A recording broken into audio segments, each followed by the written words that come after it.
परमेश्वर के नाम की महिमा हो। हम हमारे फ्राइडे के अध्ययन को आगे बढ़ाते हुए गलातियों उसका 5वां अध्याय निकालेंगे। गलातियों उसका 5वां अध्याय, गलेशियंस चैप्टर 5, और उसके 1 से लेकर 12 तक पढ़ लेंगे। गलातियों उसका 5वां अध्याय, उसके 1 से लेकर 12 तक।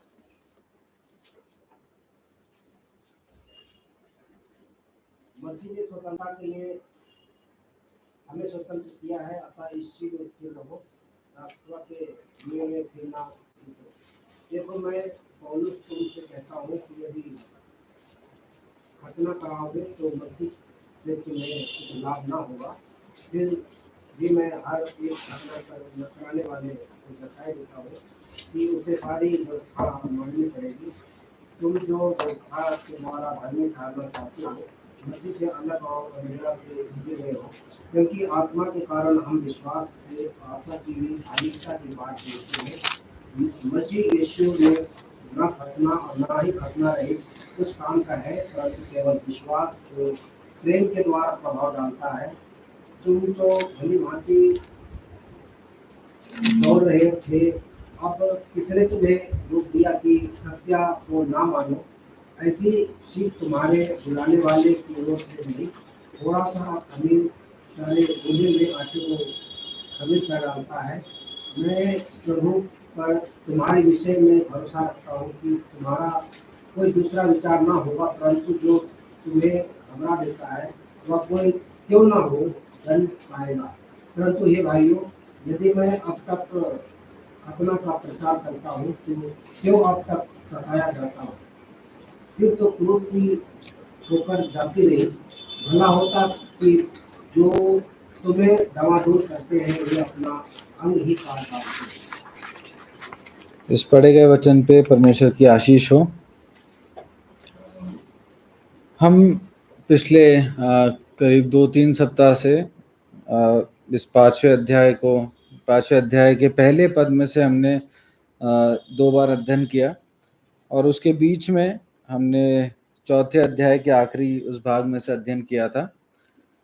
पिछले सप्ताह और उससे पहले एक बार हमने स्वतंत्रता, आज़ादी के बारे में देखा था कि हम आज़ादी क्या है, और आज़ादी का मतलब इस भाग में इसका मतलब क्या है। हमने पिछली बार खासकर देखा था कि हम किन चीज़ों से आज़ाद हुए हैं, और अभी हमारी स्थिति क्या है, और हमारी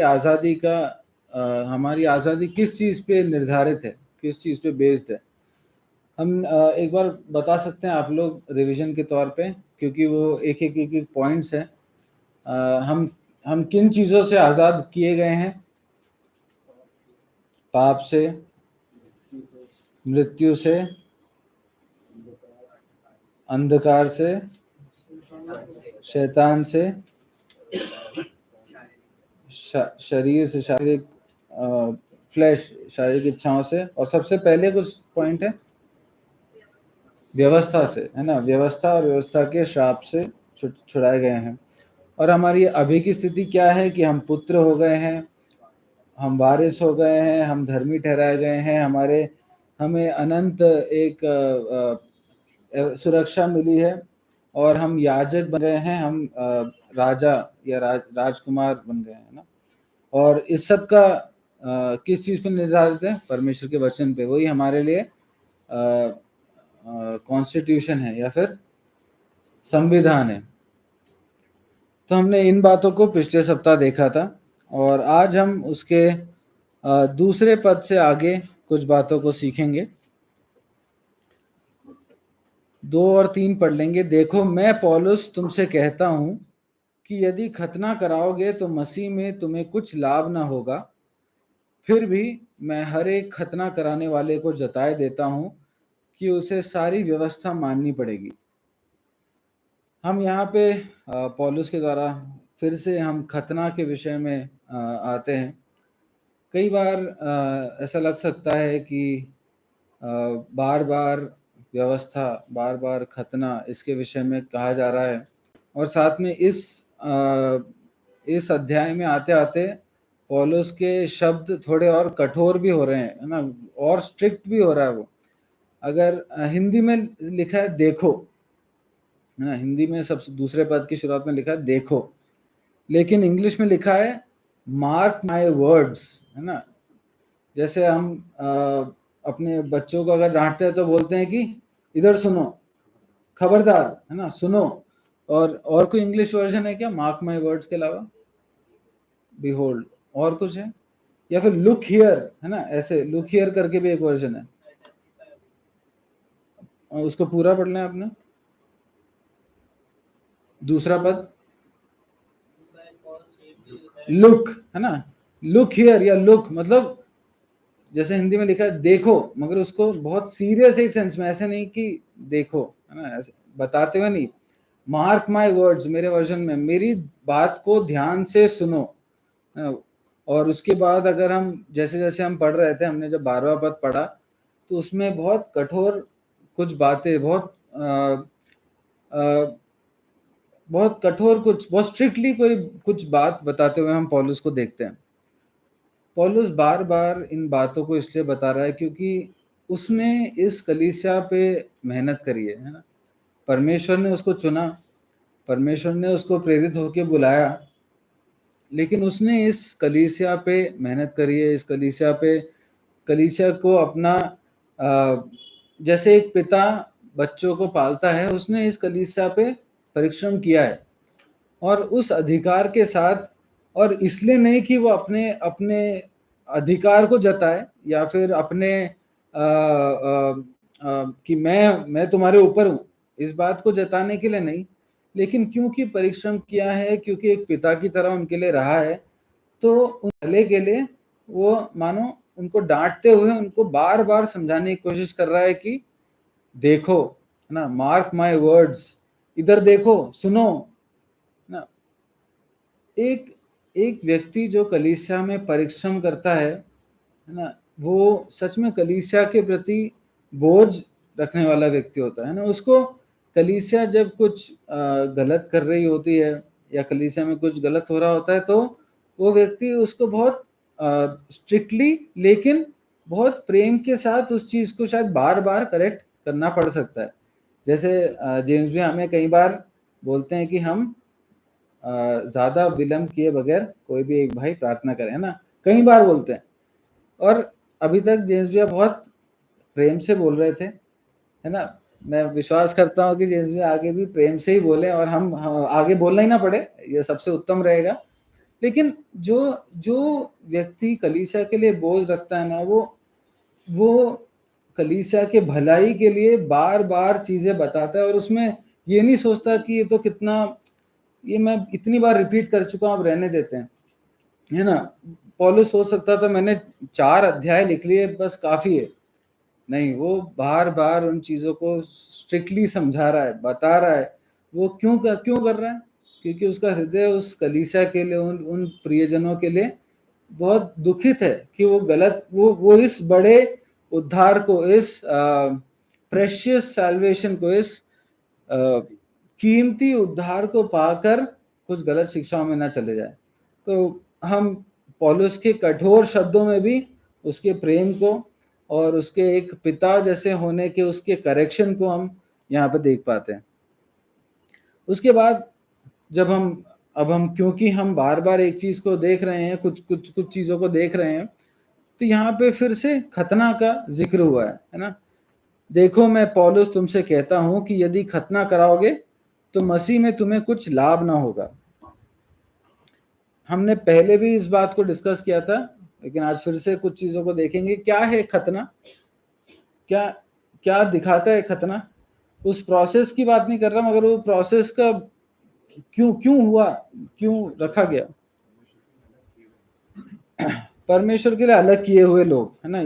एक बहुत जनरल वे में देखें तो जो खतना कराए थे, जो खतना, जिनके लिए खतना की आज्ञा रखी गई थी, वो इसलिए रखी गई थी क्योंकि वो परमेश्वर के लिए अलग किए हुए लोगों की एक निशानी थी, है ना। It was a mark, it was a mark, it was a निशानी गिवन टू उन लोगों को जो परमेश्वर के लिए अलग किए गए हैं। किसको दिया गया था ये? सबसे पहले किससे? वो इब्राहिम, है ना। इब्राहिम को परमेश्वर ने इस कार्य को करने के लिए कहा। अब ये एक सिंबल है, या फिर ये एक निशानी है, प्रतीक है किसी और गहरी सच्चाई के लिए, है ना। खतना करने से परमेश्वर के लिए अलग किए गए हैं, ऐसा नहीं है। परमेश्वर के लिए जो अलग किए गए हैं उनको खतना कराना जरूरी था, है ना। समझ रहे हैं ना? परमेश्वर के लिए अब्राहम को परमेश्वर ने अपने लिए बुलाया, है ना। इसलिए नहीं बुलाया क्योंकि उसने खतना करा हुआ था, लेकिन बुलाया इसीलिए उससे कहा कि तुम खतना करो, तुम्हारी बीज, तुम्हारी संतान खतना करे, तुम्हारे घर में जो दास हैं जिनको तुमने खरीदा है, मोल लिया है, उनमें मेल्स का खतना करो। तो ये एक सिंबल था, ये एक प्रतीक था। अब इस प्रतीक के दो अर्थ थे, डबल मीनिंग था, है ना। क्या थे अर्थ? एक पॉजिटिव अर्थ है और एक नेगेटिव अर्थ है। पॉजिटिव अर्थ है कि ये एक ब्लेसिंग है ना। खतना कराए हुए जब अब्राहम को परमेश्वर ने बोला कि तुम खतना कराओ, तो उसका अर्थ ये था कि अब मैंने तुम्हें मार्क कर लिया है फॉर माई सेल्फ, है ना। मैंने तुम्हें चुन लिया है अपने लिए, अब मैं तुम्हारा परमेश्वर और तुम मेरे लोग हो गए ना। इजराइल को, यहूदियों को, उससे पहले इब्राहिम को जब परमेश्वर ने खतना कराने को बोला, उसने एक आशीष के रूप में दिया कि तुम अब मेरे हो, मैं तुम्हारा परमेश्वर हूं, है ना। मैंने तुम्हें सारी जातियों में से चुन लिया है ना। सच्चा परमेश्वर, सृष्टिकर्ता परमेश्वर अब एक व्यक्ति को चुन के बोल रहा है कि मैंने सारी जातियों में, है ना, उस समय जितने मनुष्य जिंदा थे, सोचिए जितने मनुष्य उस समय पृथ्वी पर जिंदा थे, उन सब में से मैंने तुम्हें चुन लिया है और तुम्हारे संतानों को चुन लिया है। कब तक के लिए? कब तक के लिए? सना, हमेशा के लिए। और वो भी ऐसी स्थिति में जब इब्राहिम का कोई पुत्र भी नहीं था, है ना। इश्माइल था भले ही, मगर या जब खतने की बात की गई थी, इश्माइल था, लेकिन पर वो प्रॉमिस्ड पुत्र, वो प्रतिज्ञा का पुत्र अभी तक हुआ नहीं था। उस समय पर परमेश्वर ने इब्राहिम को बोला कि मैंने इन सब लोगों में जो तुम देख रहे हो ना, मैंने तुम्हें चुन लिया है ना, आई हैव चोजन यू। तो ये एक ब्लेसिंग था। एक नेगेटिव इफेक्ट क्या था? इजरायलियों को आगे भी परमेश्वर ने बार बार इस बात को स्मरण दिलाया कि जो इस कार्य को नहीं करेगा, जो परमेश्वर की व्यवस्था पे नहीं चलेगा, वो मानो इजराइल से काट दिया जाएगा, है ना। उसका एक और अर्थ कि जो परमेश्वर के व्यवस्था पे या परमेश्वर की इच्छा अनुसार नहीं चलेगा, वो इजराइल से, वो परमेश्वर के उस चुने हुए उस आशीष में से भी काट दिया जाएगा। ठीक है, दो अर्थ समझ आए इसके? ठीक है। इसीलिए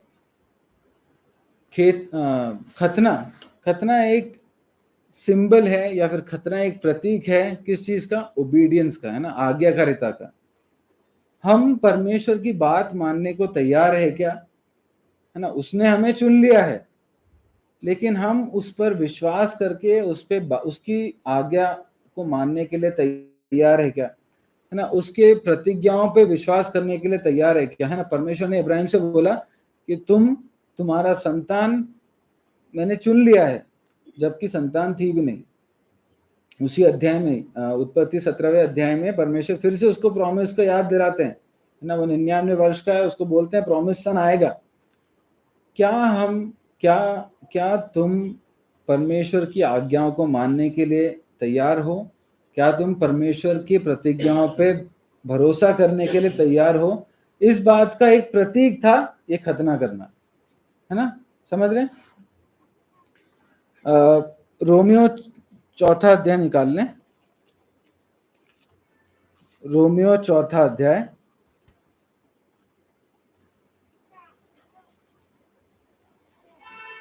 उसका 1, 2 और 3 पढ़ लें। रोमियो 4 का 1, 2 और 3। तो हम क्या कहें कि हमारे शारीरिक पिता इब्राहिम को क्या प्राप्त हुआ? क्योंकि यदि इब्राहिम कामों से धर्मी ठहराया जाता तो उसे घमंड करने की जगह होती, परंतु परमेश्वर के निकट नहीं। पवित्र शास्त्र क्या कहता है कि यह कि इब्राहिम ने परमेश्वर पर विश्वास किया और यह उसके लिए धार्मिकता गिना गया।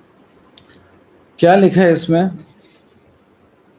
परमेश्वर ने इब्राहिम को चुना, है ना?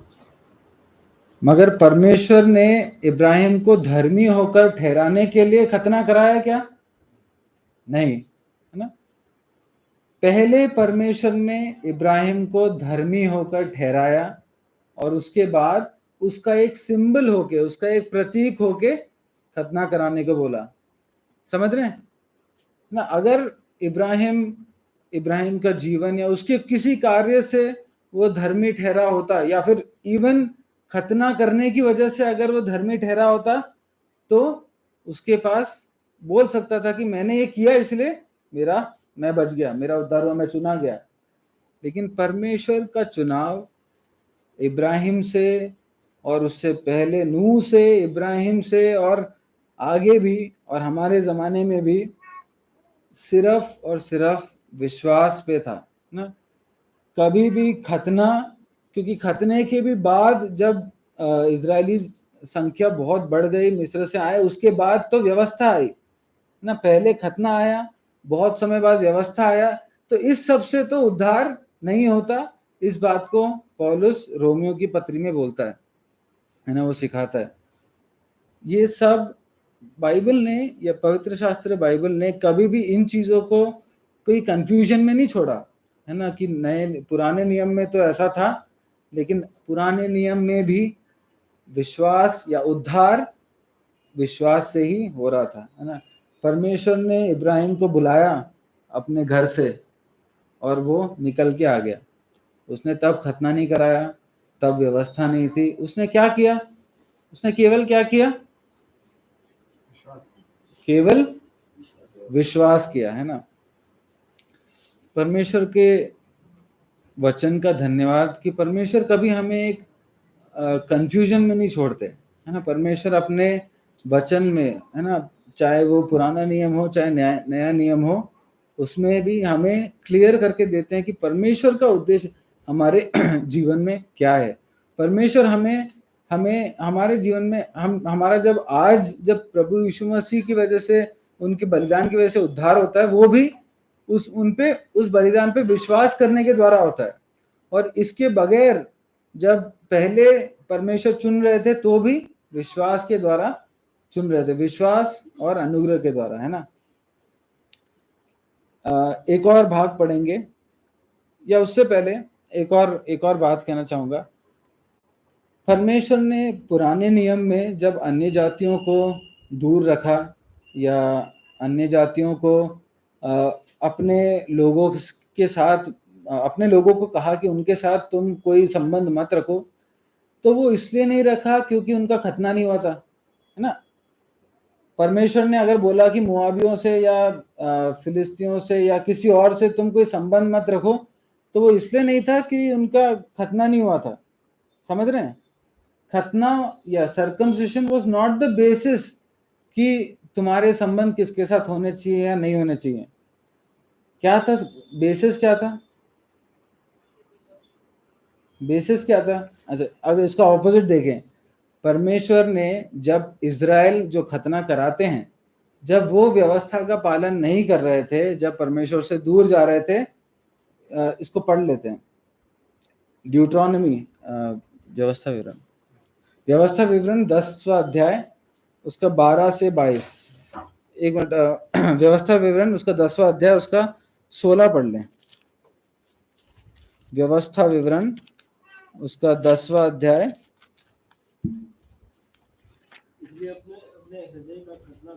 इसलिए अपने अपने हृदय का खतना करो। आगे को हटीले ना रहो। किस बारे में कह रहे हैं परमेश्वर? हृदय की खतना करने के बारे में, है ना। परमेश्वर कभी भी वो एक्सटर्नल जो प्रतीक है उस सिर्फ उसको देखकर परमेश्वर कभी ना किसी को रिजेक्ट करते हैं ना किसी को एक्सेप्ट करते हैं, समझ रहे हैं। परमेश्वर ने अन्य जातियों को अगर रिजेक्ट किया वो इसलिए नहीं था कि वो खतना नहीं करा रहे थे, और परमेश्वर ने कई बार इज़राइल को रिजेक्ट किया, वो इसके बावजूद था कि वो खतना तो करा रहे थे, मगर रिजेक्ट क्यों हो रहे थे बार बार? क्योंकि उनका हृदय का खतना नहीं हुआ था ना, सर्कमसिशन ऑफ द हार्ट। क्या लिखा है उसमें? 16वें पद फिर से पढ़ लेंगे। इसलिए अपने अपने हृदय का खतना करो और आगे को अकेले न रहो। 19 भी पढ़ लें। इसलिए तुम भी परदेशियों से प्रेम भाव रखना। इसलिए तू भी परदेशियों से प्रेम भाव रखना। प्रेम भाव रखना। For you are to love those who are aliens, for you yourselves were aliens in Egypt, क्योंकि तुम भी मिस्र में परदेशी थे ना। परमेश्वर कभी इसलिए हमें रिजेक्ट नहीं कर रहे थे कि हमने खतना नहीं कराया। परमेश्वर ने इसलिए कभी इज़राइल को एक्सेप्ट नहीं किया कि वो खतना करा रहे थे, लेकिन इसलिए क्योंकि परमेश्वर की व्यवस्था को मानो, है ना, परमेश्वर की इच्छा पे चलो। परमेश्वर बाहरी रूप को नहीं, हृदय को देखने वाला परमेश्वर है ना। परमेश्वर ने वो बार बार इज़राइल के जीवन में, जब वो राजा को चुनना हो, जब वो कैप्टिविटी में, जब वो किसी और बंधुआई में देश में, किसी और देश में रहे हों, हर वक्त परमेश्वर ने बोला है कि मेरे को सैक्रिफाइस नहीं चाहिए ना, मेरे को खतना नहीं चाहिए, मेरे को तुम्हारा हृदय चाहिए ना। परमेश्वर ने कभी किसी को खतने के बेसिस पे एक्सेप्ट नहीं किया, रिजेक्ट नहीं किया। लेकिन यहाँ पे हम गलातियों में जब वापस आते हैं तो हम देखते हैं कि वहाँ पे जुडाइजर्स या वो लोग सिखा रहे थे कि तुम्हें खतना करना जरूरी है ना। हम इसलिए खतने के बारे में बैकग्राउंड इसलिए देख रहे हैं क्योंकि उसका इनसिग्निफिकेंस हम समझ पाए, या फिर उसकी महत्वहीनता समझ पाए, है ना। हम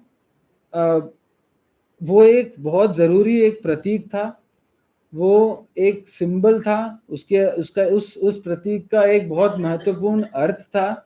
लेकिन परमेश्वर ने, जब परमेश्वर को चुनने का क्राइटेरिया वो नहीं था, है ना। परमेश्वर को हमें चुनने का, इब्राहिम को चुनने का कारण खतरा नहीं था, है ना। इस बात को समझने के लिए अब एक और बार रोमियो उसका दूसरा अध्याय निकालें। रोमियो 2 का 25 से 29।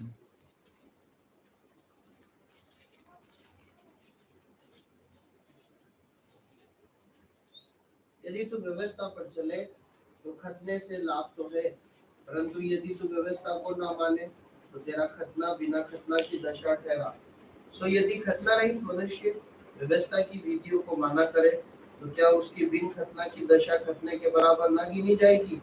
और जो मनुष्य जाति के कारण बिना खतना रहा, यदि वह व्यवस्था को पूरा करे तो क्या तुझे जो लेख पाने और खतना किए जाने पर भी व्यवस्था को माना नहीं करता दोषी न ठहराएगा? क्योंकि वह यहूदी नहीं जो प्रकट में यहूदी है, और न वह खतना है जो प्रकट और देह में है, पर यहूदी वही है जो मन में है, और खतना वही है जो हृदय का और आत्मा में है, न कि लेख का। ऐसे की प्रशंसा मनुष्य की ओर से नहीं परंतु परमेश्वर की ओर से होती है। यहाँ पे पौलुस फिर से हमें क्या बता रहा है कि खतना कराओ और व्यवस्था को मत मानो तो तुम रिजेक्टेड हो, तुम स्वीकार नहीं किए जाओगे। उसमें कोई तुम खतना कराओ और व्यवस्था को नहीं मानो तो तुम खतना रहित मनुष्य के समान हो। और उसके बाद क्या कहता है? तुम खतना नहीं कराओ और व्यवस्था को मानो तो तुम खतना किए हुए व्यक्ति के समान हो। परमेश्वर सिर्फ बाहर से हम क्या करते हैं उसके आधार पे हमसे प्लीज नहीं होता, हमसे खुश नहीं होता ना। परमेश्वर ने प्रतीक रखा है, परमेश्वर ने कार्य करने के लिए रखे हैं, है ना। लेकिन उससे परमेश्वर हमसे प्रसन्न नहीं होते। यहाँ पे उन्होंने प्रभु यीशु मसीह को, है ना, प्रभु यीशु मसीह के बलिदान को, प्रभु यीशु मसीह के द्वारा दिए गए उद्धार को प्राप्त किया, लेकिन अब वो कुछ करने के कोशिश में, जैसे हमने पहले अध्याय से हम सीख रहे हैं, कुछ कर्म करके और प्रसन्न करने की कोशिश में। लेकिन बार बार हम दूसरे अध्यायों से, दूसरे पदों से हम देख रहे हैं कि परमेश्वर को हम बाहर से क्या करते हैं, हम बाहर से हमारा हम क्या हैं वो मैटर नहीं करता। परमेश्वर को क्या मैटर करता है कि हमारा हृदय कैसा है ना। तो अगर हम वापस गलातियों में आ जाए, उसके 6 पद की शुरुआत को अगर हम पढ़ें, उसमें क्या लिखा है? 6 पद की शुरुआत को जस्ट पढ़ें। तो मसीह यीशु में न खतना रहित कुछ काम का है। तो मसीह यीशु में न खतना रहित कुछ काम का है।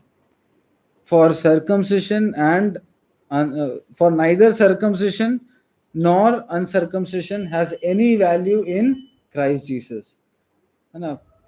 पौलुस बार बार बता रहा है कि खतना कराने ना कराने का कोई वैल्यू नहीं है।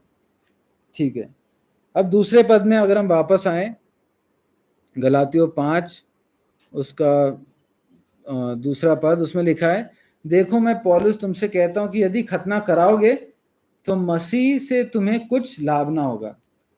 खतना कराना, खतना ना कराना कोई लाभ का नहीं है, हमने देखा 5वें पद में। और अब क्या देख रहे हैं? अगर खतना कराओगे तो किस चीज का लाभ नहीं है? मसीह से तुम्हें कुछ लाभ नहीं है। इंग्लिश में लिखा है, Christ will be of no value to you at all. खतना कराने ना कराने से कुछ फर्क नहीं पड़ेगा, मगर प्रभु यीशु मसीह को इनकार करके अगर हम कर्मों से उद्धार को पाने की कोशिश करेंगे तो उनके लिए प्रभु यीशु मसीह का बलिदान कोई लाभ का नहीं रहेगा, है ना। उनके लिए वो, क्योंकि वो कर्मों के पीछे जा रहे हैं, काम के पीछे जा रहे हैं, तो प्रभु यीशु मसीह का काम, प्रभु यीशु मसीह का बलिदान उनके लिए कोई लाभ का नहीं रहेगा। परमेश्वर ने अपने पुत्र को भेजा ताकि इन लोगों का उद्धार हो सके, जो खतना करा के भी व्यवस्था का पालन नहीं कर पाते, जो खतना रहित थे, है ना, इनके उद्धार के लिए भेजा। लेकिन वापस से ये लोग उसी बंधन में, है ना, जैसे हम पहले पद में पढ़ते हैं, उसी जुए में फिर से फंसने जा रहे हैं। हम अगर उसके 3 को पढ़ें, फिर भी मैं हर एक खतना कराने वाले को जता देता हूँ कि उसे सारी व्यवस्था माननी पड़ेगी।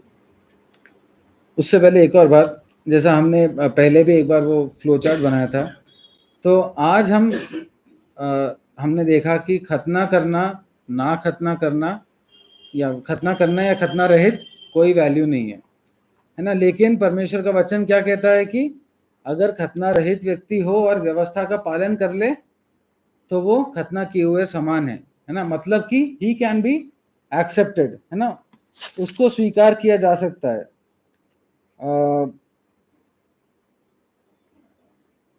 मुझे क्षमा कीजिए, मैंने वो पद नहीं लिखा।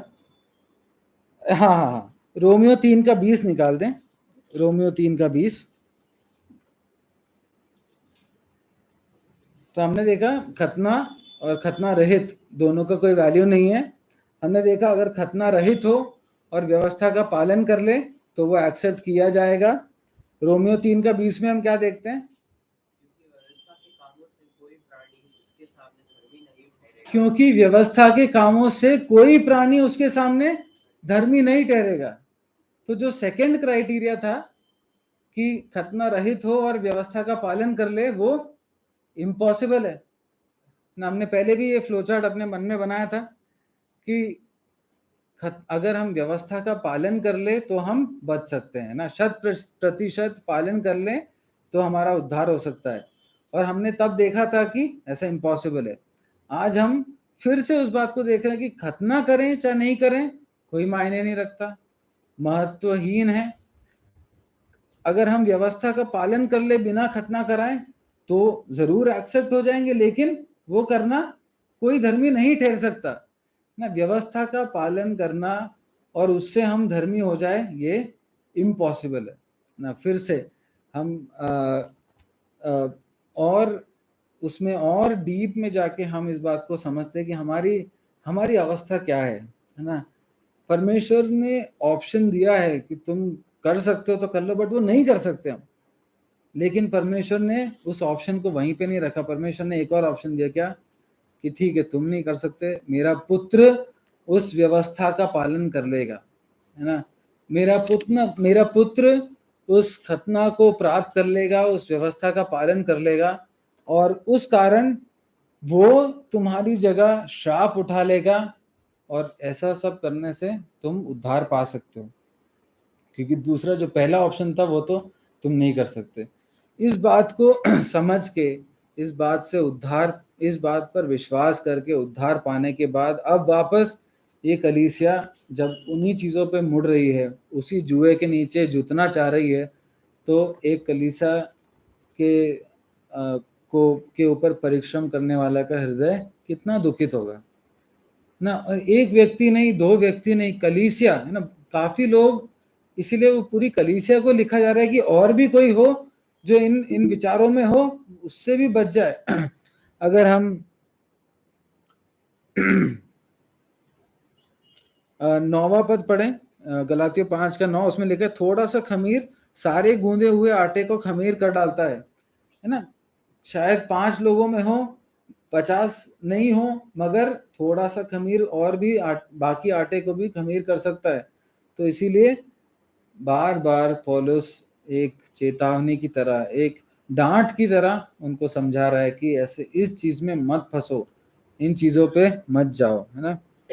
उसके बाद तीसरे पद में लिखा है कि अगर तुम खतना करा रहे हो, फिर भी, तीसरे पद में पढ़ लेंगे, फिर भी मैं हर एक खतना कराने वाले को जताए देता हूं कि उसे सारी व्यवस्था माननी पड़ेगी। खतना एक प्रतीक है ना, व्यवस्था अब मैं मानूंगा उस चीज का प्रतीक है। तो खतना कराने से तुम्हारा उद्धार नहीं होगा। इवन आज भी यहूदियों में आज भी उनका एक विश्वास है कि खतना करा लेंगे तो परमेश्वर प्रसन्न हो जाएंगे। लेकिन तब भी, है ना, इब्राहिम के ज़माने में भी और आज भी परमेश्वर खतना से नहीं, और खतना जो प्रतीक है कि व्यवस्था का पालन कर ले, व्यवस्था के पालन इम्पॉसिबल है। परमेश्वर सिर्फ विश्वास करने वालों से प्रसन्न होते हैं, है ना। और पौलुस कहता है कि अगर तुम सोचते हो कि खतना करा के तुम्हारा कुछ भला हो जाएगा, तो वो भी नहीं हो सकता। अगर तुम ऐसा नहीं हो सकता कि हम इस देश में रह रहे हैं और दो तीन नियमों का पालन कर रहे हैं। जिस देश में रह रहे हैं वहाँ के सब नियमों का पालन करना है। तो अगर हम एक नए देश में जा रहे हैं, है ना, तो वहाँ के नियमों का पालन करना है। अगर जैसे हमने पिछली बार देखा था, अगर हमारे ऊपर की हम किसके अधीन है वो चीज बदल जाती है, तो उस व्यक्ति के अधीन रहकर जो नियम पालन करने सारे करने हैं। ऐसा नहीं है कि कुछ कुछ इधर कर लिए, कुछ कुछ इधर कर लिए, है ना। तो सिर्फ खतना कराना कोई मायने नहीं रखता। यहाँ पे ये भी बता दिया कि सिर्फ खतना कराना कोई मायने नहीं रखता, और खतना करा के व्यवस्था का पालन करना वो भी मायने नहीं रखता। खतना ना करा के व्यवस्था का पालन करना वो भी मायने नहीं रखता ना। सारे क्राइटेरिया समझ आ गया आपको। खतना ही नहीं कराया, है ना, जो अन्य जाति थे, और व्यवस्था के बारे में मालूम ही नहीं। जैसे हम अपने आप को अगर देख लें तो हमारा उद्धार नामुमकिन है।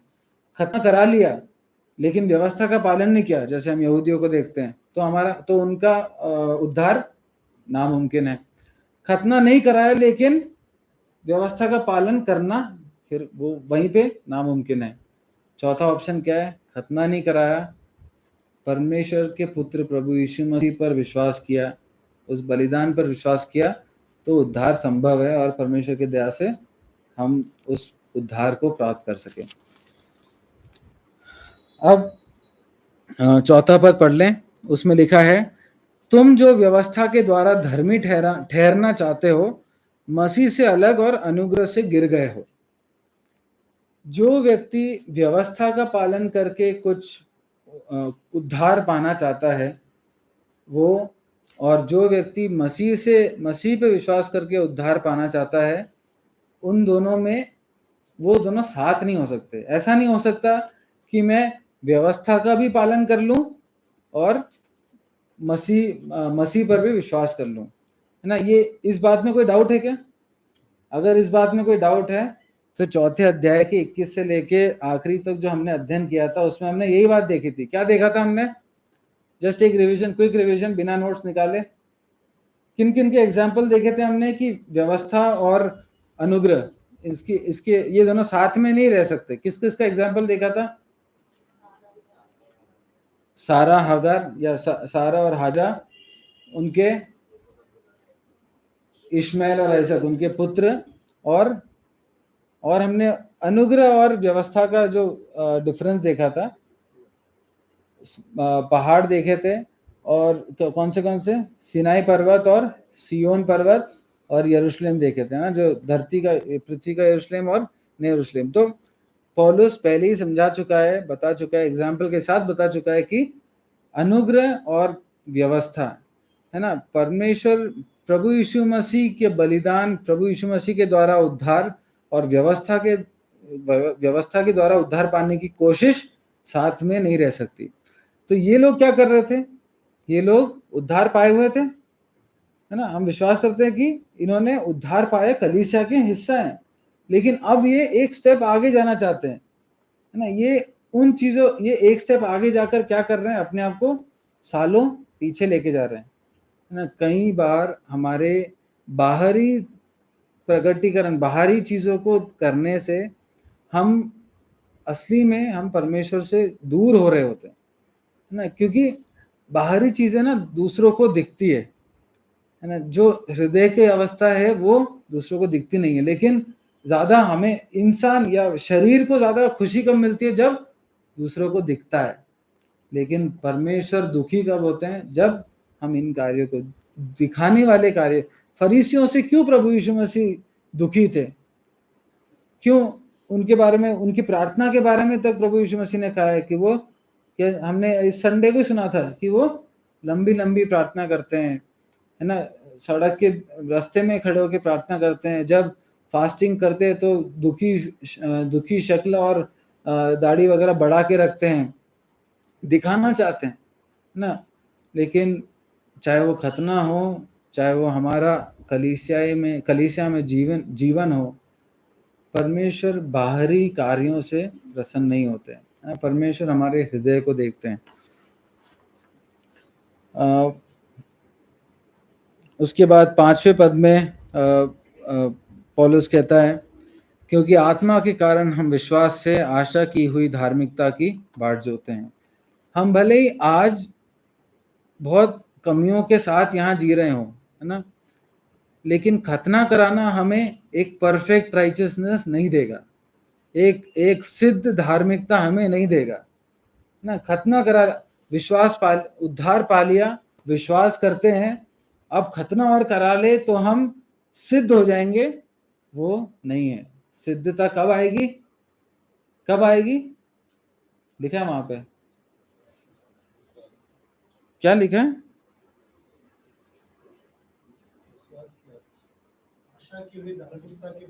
बाट जोते हैं। तो कब आएगी? हम बाट किस चीज के लिए जो रहे हैं? हम कब सिद्ध हो जाएंगे?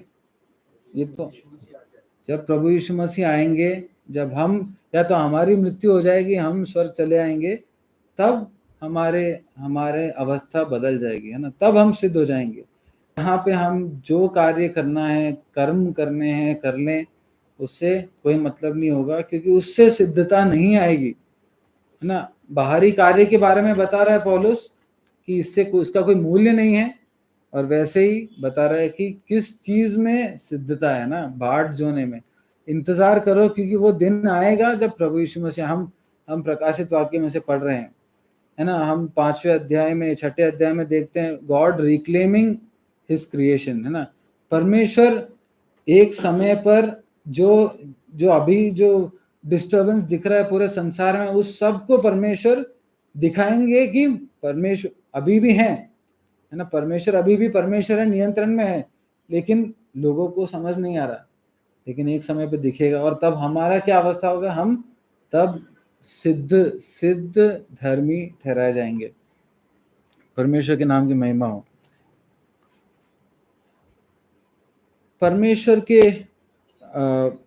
व्यवस्था को मानना, खतना कराना, कभी भी परमेश्वर के सामने परमेश्वर को प्लीज करने का एक उद्देश्य नहीं रख रहा था।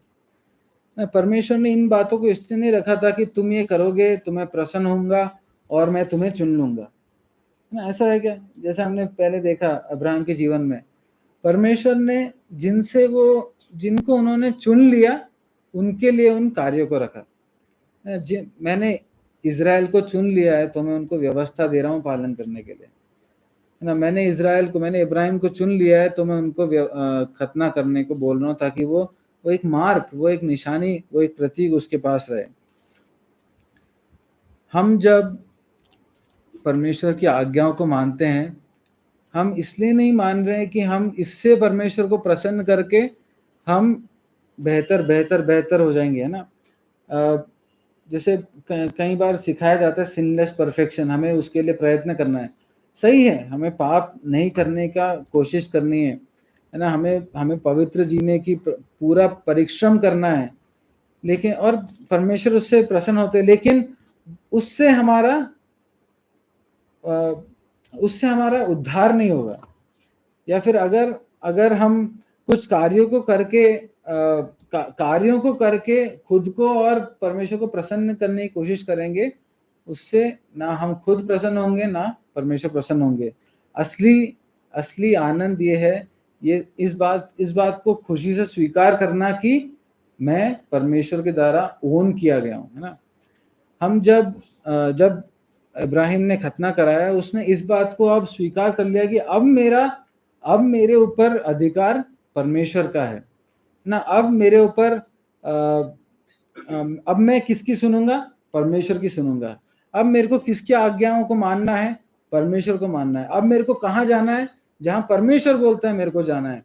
अब मेरे को किन चीजों का इंतजार करना है? जो परमेश्वर की प्रतिज्ञाएं हैं।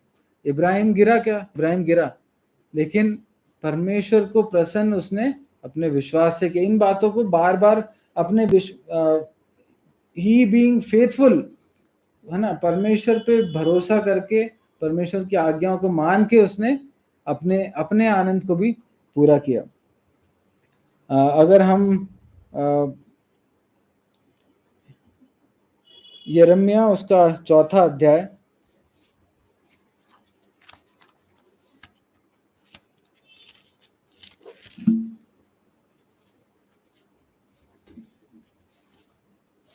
उसका 1 से लेके 4 पढ़ेंगे। यिर्मयाह उसका 4 अध्याय, उसके 1 से लेके 4 पढ़े। यहोवा की ये वाणी है, हे इज़राइल, यदि तू लौट आए तो मेरे पास लौट आ।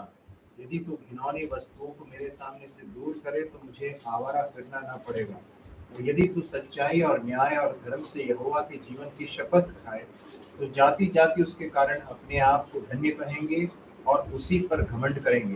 क्योंकि यहूदा और यरूशलेम के लोगों से यहोवा यूं कहता है, अपनी बढ़ती भूमि को जोतो और कटीले झाड़ों में बीज मत बो। हे यहूदा के लोगों और यरूशलेम के निवासियों, यहोवा के लिए अपना खतना करो, हाँ, अपने मन का खतना करो, नहीं तो तुम्हारे बुरे कामों के कारण मेरा क्रोध आग के समान भड़केगा और ऐसा होगा कि कोई उसे बुझा न सकेगा। परमेश्वर हमसे चाहता है कि अगर हमारा जीवन बाहरी कार्यों पे निर्धारित है ना, हमने उद्धार पाया है, और जैसा मैंने पिछली एक बार कहा था कि अब हम खतना करने के विषय में नहीं सोच रहे हैं, अब हम व्यवस्था को पालन करने के विषय में नहीं सोच रहे हैं, क्योंकि हमारा उद्धार हो गया ना। परमेश्वर की दया से हम उस बोझ में से बच गए हैं। लेकिन आज भी हमने अपने जीवन में परमेश्वर के ऊपर किन चीज़ों को रखा है ना। यहाँ पे चौथे चौथे सॉरी पहले पद में लिखा है, यदि तू घिनौनी वस्तुओं को मेरे सामने से दूर करे, है ना? किन चीज़ों को हम प्राथमिकता दे रहे हैं अपने जीवन में, है ना? क्या वो कोई लोग हैं? क्या वो कोई कार्य हैं? क्या वो कुछ आदतें हैं? क्या वो हमारे कई बार हमारी नौकरियां हमारा इतना समय खा जाती हैं कि वो सबसे ऊपर आ जाता है ना? हम परमेश्वर हमसे चाहता है कि हम आज मतलब वापस परमेश्वर के पास आएं और परमेश्वर से माफ़ी मांगे अगर हम बाहरी कार्यों पर अपने इस उद्धार पाए हुए जीवन को बिता रहे हैं, है ना? हम कई बार यहाँ आते हैं, हमारी उपस्थिति होती है, लेकिन मन कहीं और होता है। कई बार विचार किसी और चीज़ के विषय में होते हैं, लेकिन शरीर यहाँ होता है। कई बार हम यहाँ नहीं होते, कहीं नहीं होते और अलग ही एक जीवन जी रहे होते हैं, है ना? कई बार हम ऐसा कुछ करने की प्रयास में होते हैं कि दूसरे देखें और खुश हो जाएं, लेकिन खतना हो या कुछ भी हो, है ना? हमारे उद्धार का प्रतीक क्या है? हमारे उद्धार के प्रतीक के रूप में हम कुछ करते हैं अब। हम अपनी आज्ञाकारिता को दिखाने के लिए कुछ करते हैं अब। क्या करते हैं? बपतिस्मा लेते हैं ना? जैसे खतना करना परमेश्वर की व्यवस्था को मैं मानता हूँ, इस बात को दिखाने का एक प्रतीक था। मैं प्रभु यीशु मसीह पे विश्वास करता हूँ, मेरा उद्धार हुआ है, उस बात का प्रतीक है बपतिस्मा लेना। हम जो बपतिस्मा ले चुके हैं और जो बपतिस्मा लेना चाहते हैं या आगे लेंगे, हम बपतिस्मा से हमारा उद्धार नहीं होगा, है ना? हम कई बार ये कन्फ्यूजन आपके मन में आ सकता है कि बपतिस्मा करना ज़रूरी है, मरने से पहले बपतिस्मा होना ज़रूरी है, लेकिन बपतिस्मा से उद्धार नहीं होगा। बहुत ज़रूरी है क्योंकि वो आज्ञा है, वो इसलिए ज़रूरी नहीं है कि हमारा उद्धार हो ना। प्रभु हमारी सहायता करे। परमेश्वर ने अपने पुत्र को देकर हमारे इस इम्पॉसिबल कार्य को उस क्रूस पर करा है। कुलोसियों 2:11 निकालने और उसके बाद समाप्त करेंगे। कुलोसियों 2:11